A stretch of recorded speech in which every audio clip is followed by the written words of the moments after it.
Buenos días y bienvenidos a mundodesconocido.es. Hay sucesos de difícil explicación.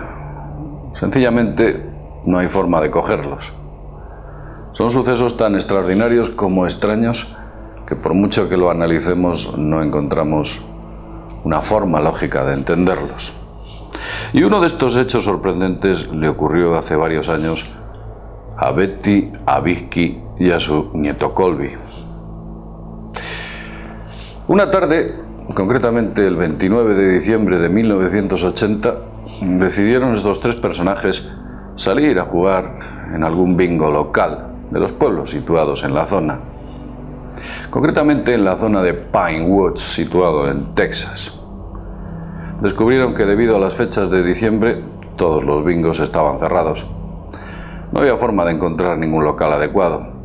Finalmente, cogieron y se fueron a cenar a una cafetería cercana a un restaurante local, para dirigirse por la carretera FM 1485, en dirección de vuelta a casa. Aquella carretera solía estar poco frecuentada, utilizada esporádicamente por algunas personas que viven en la zona. Y condujeron durante aquel camino durante unos 30 minutos aproximadamente. En un momento concreto del viaje notaron que sobre las copas de los pinos que bordeaban la carretera parecía adivinarse un extraño objeto. Un extraño objeto que emitía unas luces brillantes muy peculiares. Aquel objeto se arrimó o se acercó rápidamente hacia la dirección en la que circulaban estos tres protagonistas. Asombrados, los tres ocupantes decidieron finalmente detener el vehículo, debido a que ese enorme aparato que ya había alcanzado grandes dimensiones obstaculizaba el paso por la carretera. El objeto tenía forma de diamante. Su aspecto recordaba al aluminio, pero según los testigos era más oscuro.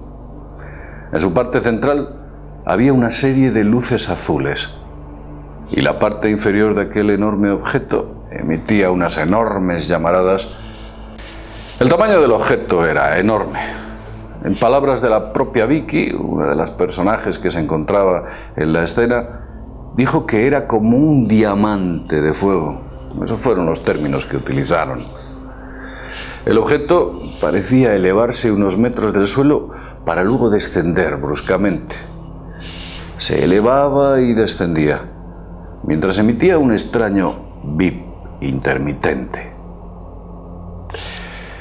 La sorprendente y surrealista escena iba cargada de un enorme aumento de la temperatura, hasta tal punto que la mano de una de ellas quedó impresa en la consola del vehículo, en el plástico de esa consola, al tenerla apoyada en él. Acto seguido, los tres ocupantes decidieron bajar para observar con toda plenitud aquel enorme objeto, imposible de entender. Betty incluso llegó a pensar que se trataba del fin del mundo. Pensó, entre otras cosas, que de ese enorme aparato saldría el propio Jesucristo, nada más lejos de la realidad. El sofocante y casi insoportable calor que aquella nave despedía hizo que Betty gritase a la abuela y a su nieto que se metieran inmediatamente dentro del vehículo. Mientras tanto, la propia Becky se quedó como hipnotizada observando el impresionante espectáculo desde la parte delantera del vehículo, del coche. Aguantó observando aquella escena durante unos 3 minutos aproximadamente. Mientras tanto, el calor se había vuelto cada vez más y más insoportable. Decidió regresar al auto, y cuando hizo ademán de abrir la puerta, el calor que el propio coche había ido tomando la hizo imposible agarrar el tirador. Ayudándose de su chaqueta, consiguió finalmente abrir el coche y meterse a duras penas dentro de él. Para mayor desconcierto de los ocupantes, de repente en esta surrealista escena empezaron a aparecer del cielo un montón de helicópteros. Un montón de helicópteros que rodearon al objeto. En palabras de Vicky, los helicópteros se precipitaron sobre el objeto en todas las direcciones. Ella decía que daba la impresión de que tratasen de rodear a aquella cosa. A los pocos segundos, el objeto, que volaba de manera errática, comenzó a alejarse con los helicópteros que lo estaban flanqueando en aquel momento. En ese instante, Betty arrancó el vehículo y puso inmediatamente el aire acondicionado para dirigirse a una carretera principal que estaba cerca, situada a unos 8 kilómetros aproximadamente. Durante el trayecto podían ver el objeto alejarse y ellas dicen que daba la sensación de como si tuviera problemas, como si en sus movimientos se adivinase alguna forma de dificultad en el vuelo. Eso es lo que ellos decían. A los pocos minutos la visión del objeto se perdió en la lejanía, adivinándose una especie de cilindro brillante a lo lejos. En el tiempo que duró la escena, y esto es un dato interesante, pudieron contar hasta un total de 23 helicópteros. Incluso indicaron posteriormente que aquellos helicópteros tenían en su mayoría 2 hélices en su parte superior, 2 rotores. Recordaban bastante a un modelo llamado CH-47 Chinook. Las 2 mujeres y el niño finalmente pusieron rumbo a casa. Y a eso de las 9:50 de la noche, a las 10 menos 10 de la noche, Betty aparcaba ya su coche, después de haber dejado a Vicky y a su nieto Colby. En la puerta de casa, una amiga de Betty se encontraba esperándola con sus 2 hijos. Y Betty contó a su sorprendida amiga la extraña escena. También le comentó que no se encontraba bien, no se sentía bien. Betty empezó a sentir un malestar general.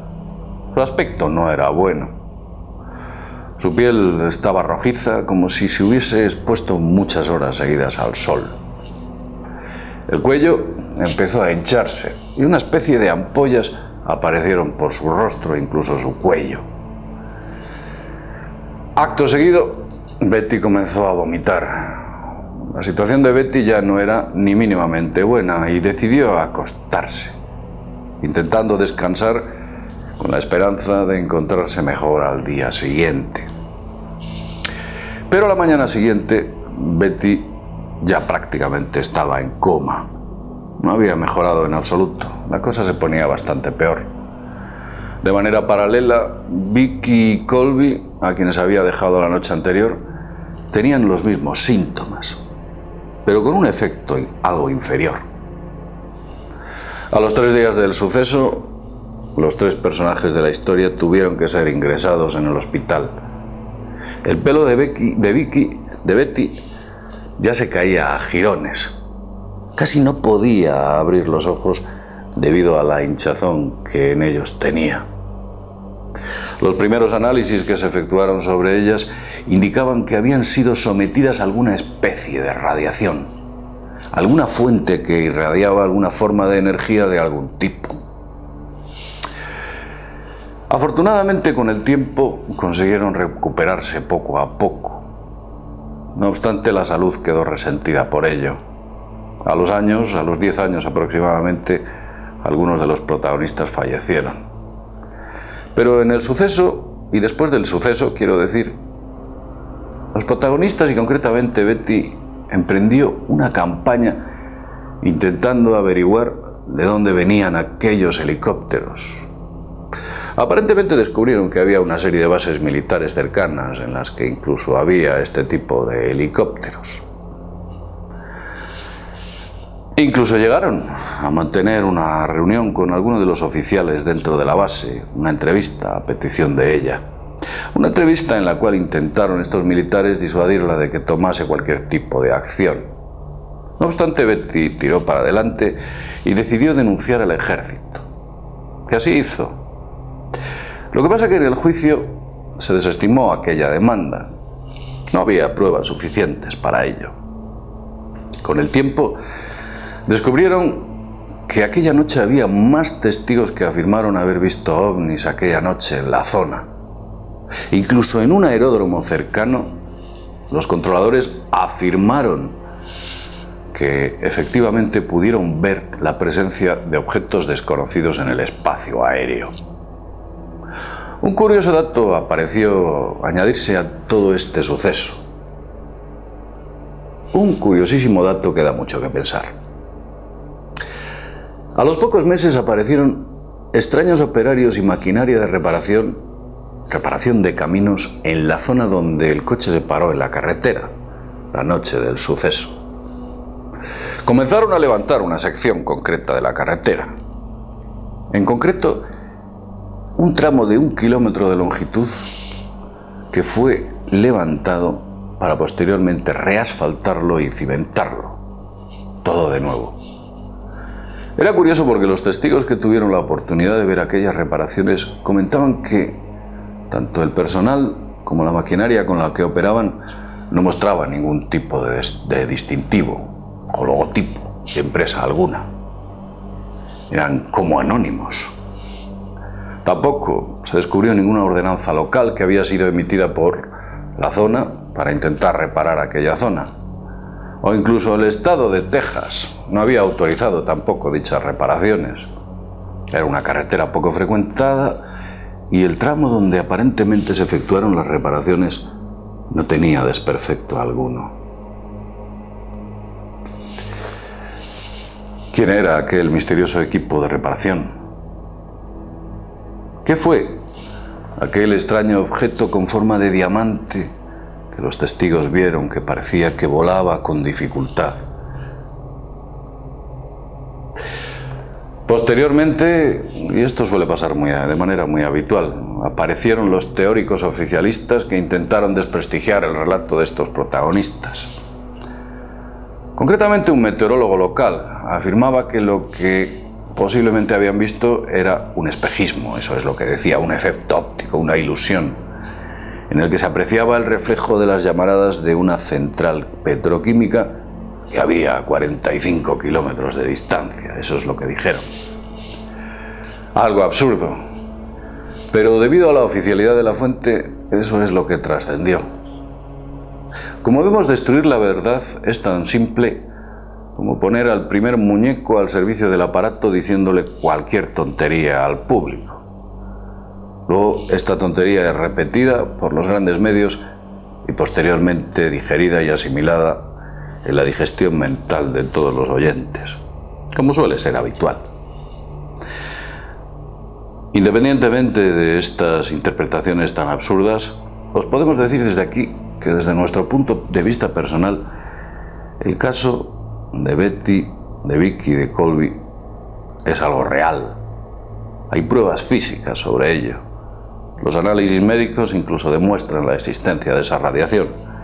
El vehículo también mostraba los efectos que indicaron sobre la consola. Los testigos que pudieron ver ovnis aquella noche o aquella tarde-noche. Pese a todo esto, la historia siempre quedará en el anecdotario de la gente. Pero deberíamos ir un poquito más allá de la anécdota del suceso y preguntarnos si realmente existe algún tipo de ejército, fuerza o grupo paralelo a los propios estados o los propios gobiernos que operan con tecnología o con alta tecnología de manera totalmente secreta. Grupos de militares que tienen enormes recursos humanos, económicos y mediáticos son capaces de hacer cosas de este tipo. Y estamos hablando de 1980. La pregunta es ¿con qué tecnología están trabajando en estos momentos? ¿Aquello que vieron era un ovni de origen extraterrestre? ¿Era un aparato militar? ¿Alguna forma de diseño desconocido? No lo sabemos. Lo que sí que nos queda para el recuerdo es el relato de estos tres personajes que desde mi punto de vista y después de haberles visto en varias entrevistas, soy capaz de afirmar de que estaban contando la verdad. Una verdad que les quedará en el recuerdo para toda la vida. Y piense que eso le ocurrió a ellos. no descarte que a usted le pueda suceder algo parecido. Y quizás algún meteorólogo local o algún astrónomo cercano diga que todo lo que usted vio fue luces del pantano, el planeta Venus, un cometa cayendo o algún efecto óptico. ¿Quién sabe? Bien, espero que os haya gustado este interesante, a mi juicio, relato. Y como siempre decimos desde mundodesconocido.es, nos vemos en el próximo videoprograma. Hasta pronto.